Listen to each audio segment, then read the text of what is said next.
Today I'm making an easy side dish, Brussels sprouts and carrots. It starts, of course, with about a pound each of Brussels sprouts and carrots, plus a shallot, some apple cider vinegar, and butter.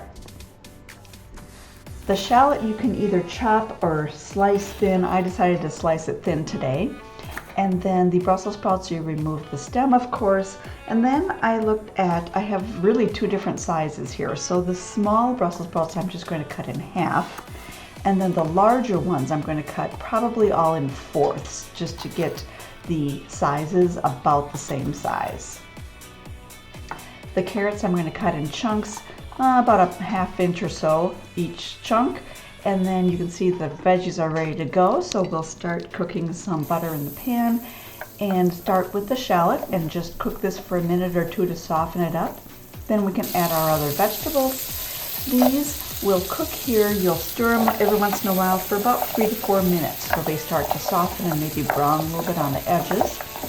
Then you just add a little bit of water to the pan and cover it, and these will steam for 5 to 8 minutes. Check on them. Maybe cook them a little longer. Make sure that they're pretty much cooked through. They should be nice and soft.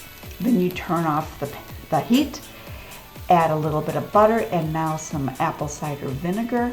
It's a surprise ingredient, but it really wakes everything up.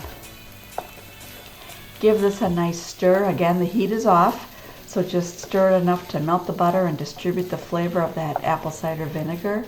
And then this is pretty much ready to go. You can see the veggies have some browned edges.